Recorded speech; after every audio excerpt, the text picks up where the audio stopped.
Morning, everybody. So, I'd like to dive in today.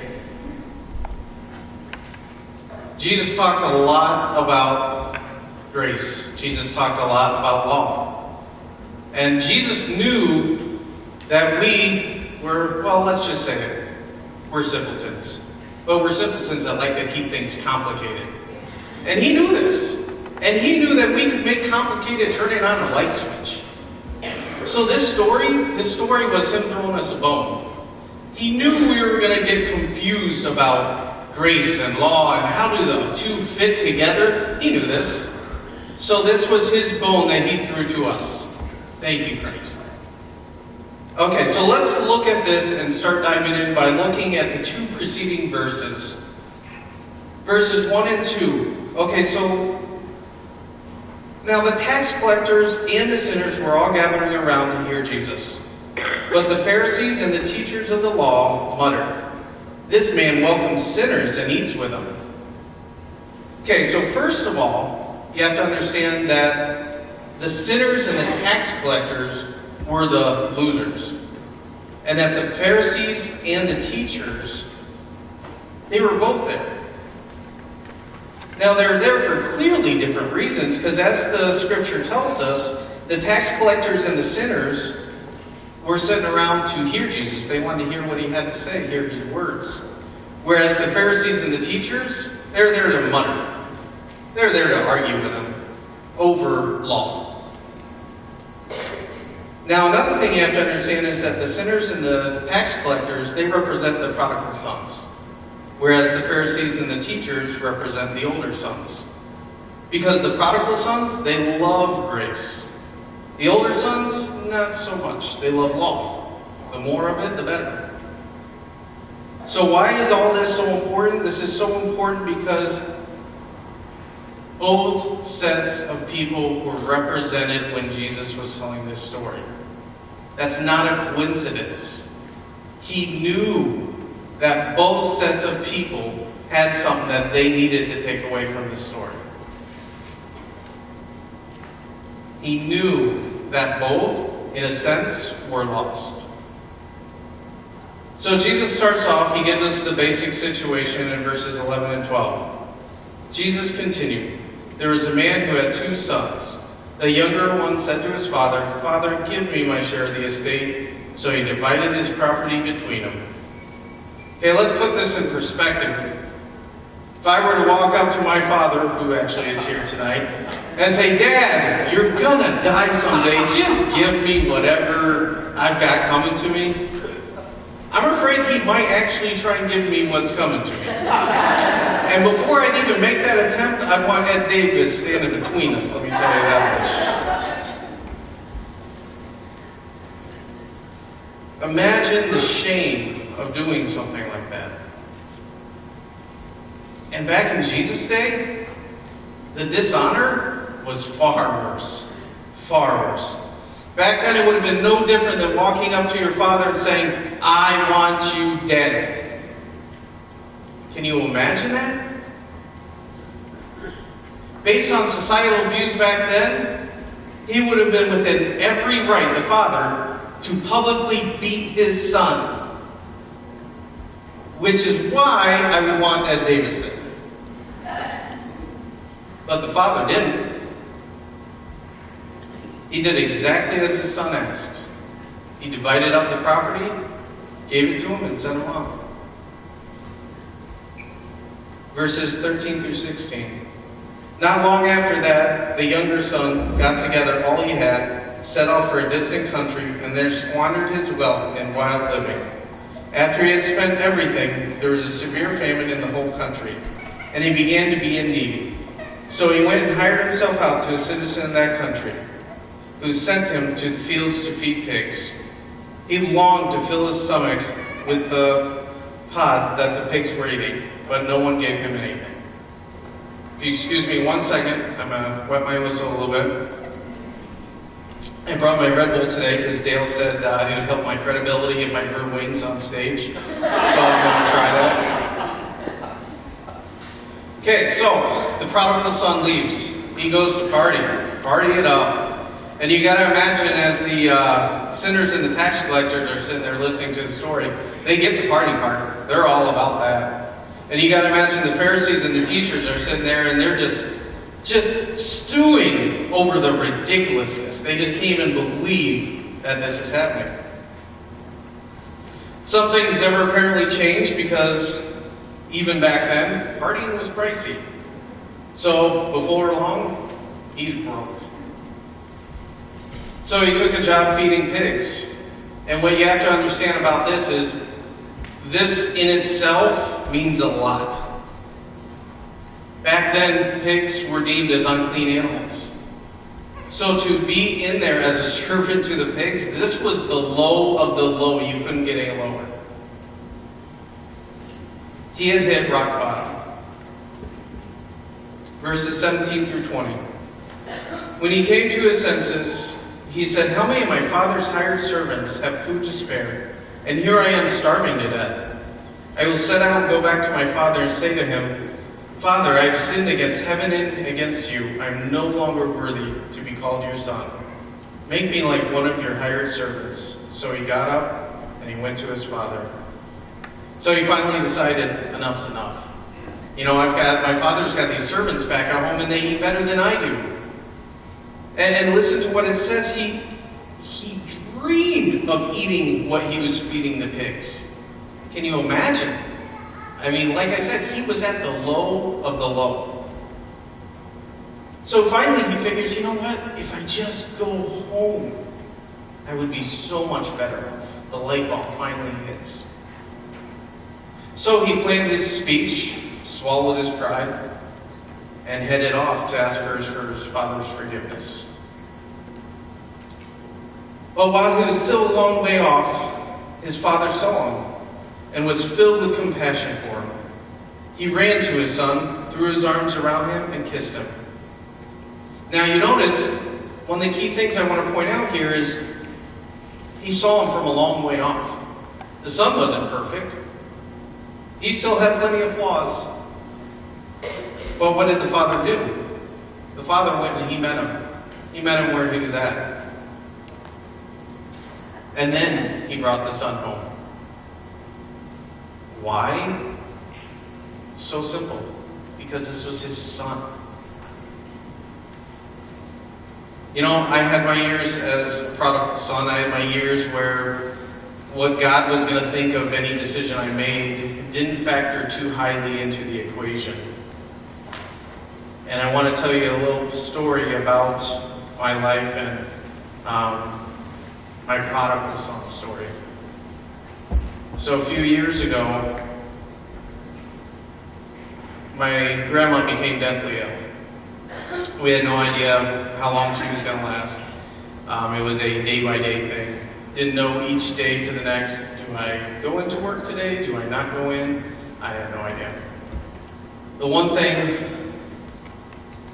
that I dropped to my knees and prayed was, God, please let me be there when she passes. And I don't know why. Knowing what I know now, I know she wasn't alone no matter what. I didn't know that then. And I said, God, please just let me be there. She can't go alone. Well, one day, called into work. I hadn't called in the last couple days, but I called in this day. Back then I was a smoker. I went out to have a cigarette, stopped dead in my tracks halfway through the house, turned around, went in to check on my grandma first before I went outside. She was taking her last breaths, and I got to be there. At that moment of my life, that is the best that God could have given me. And He gave it to me. I didn't deserve it. I in no way deserved it, but He gave it to me. He never turned His back on me. And He will never turn His back on you. Verses 21 through 24. The son said to him, Father, I have sinned against heaven and against you. I am no longer worthy to be called your son. But the father said to his servants, Quick, bring the best robe and put it on him. Put a ring on his finger and sandals on his feet.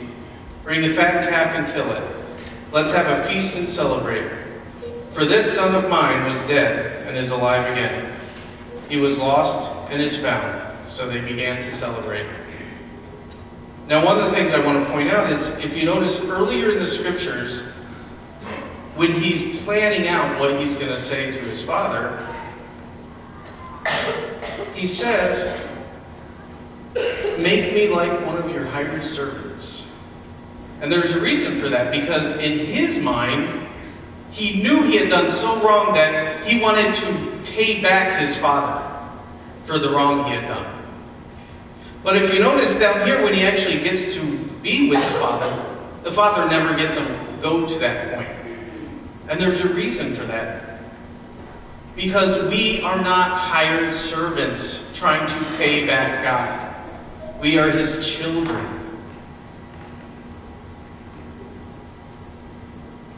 God always wants what is best for us. And that is true grace. True grace is not getting what you want whenever you want it. Grace is he knows what is best for all of us.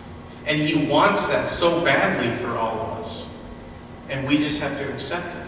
It's free. But the story isn't over. Now let's look at how the older son plays into all this. Meanwhile, the older son was in the field. When he came near the house, he heard music and dancing. So he called one of the servants and asked him, "What's going on?" "Your brother has come," he replied, "and your father has killed the fattened calf because he has come back safe and sound." So there's music, there's dancing, there's good food, and the brother walks up. "What's going on? Are you kidding me? Even Sheldon and Leonard know what a party when they see me." But this says something about the older son. This says something about his mentality. The older brother became angry and refused to go in. So his father went out and pleaded with him. But he answered his father, "Look, all these years I've been slaving for you and never disobeyed your word. Yet you never gave me even a young goat so I could celebrate with my friends. But when this son of yours, who has squandered your property with prostitutes, comes home, you kill the fattened calf for him?" So the older son is just a little bit upset. But look at what he says. Been slaving for years. Never disobeyed your orders. Does this sound like the father that we've heard in this story? Did this father ever even bark out an order? Seriously, this dad makes me feel like a failure dad. I bark about my daughter's room being messy. This was a good dad. He was not the slave driver. "My son," the father said, "you are always with me, and everything I have is yours." Can you guys repeat that with me? "My son," the father said, "you are always with me, and everything I have is yours." I want you to let that sink in. Because you need to understand that is not just the father in the story talking. That is your heavenly Father talking to every one of you right now. Everything I have is yours. And he means it.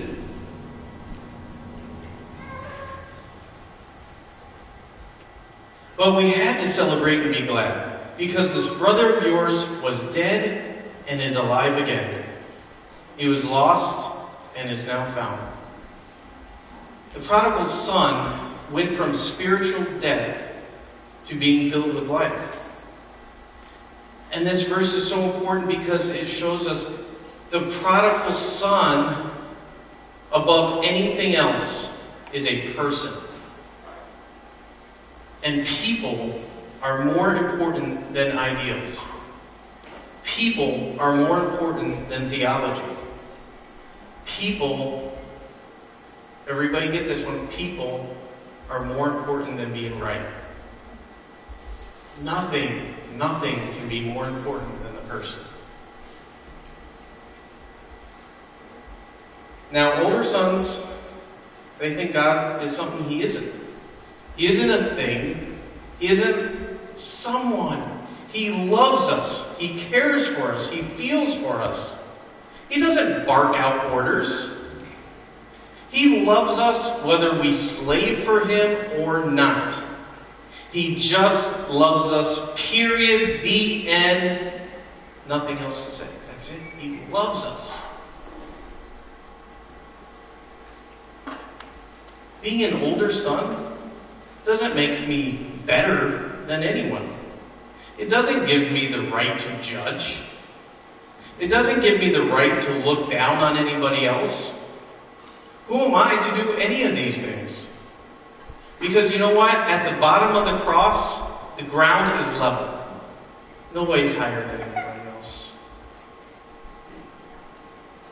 Dad covered the prodigal son, who deserved exposing. Society would agree. Most of us would agree. What a rat this guy was. Can you believe what he did? But the dad not only covers him, gives him the best robe, sandals, the best ring, kills the fatted calf. To his son who a few hours earlier was eating with the pigs. I know I should be exposed, but he covers me. I feel like a rat sometimes, but he covers me with a robe of righteousness. And he covers you also.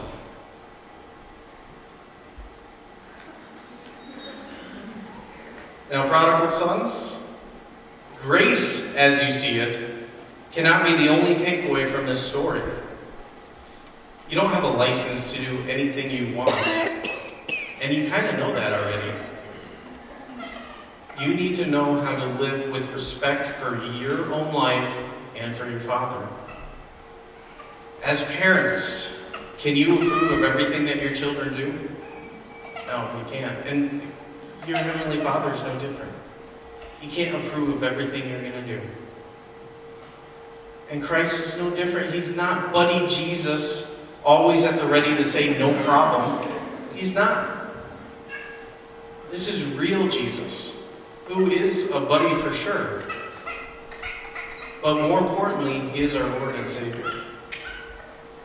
He has standards that will protect us from rolling around in the mud with pigs. And His standards, they're not to bind you, and that's the problem. We always see His standards as binding. They're not to bind us. They're to prosper us.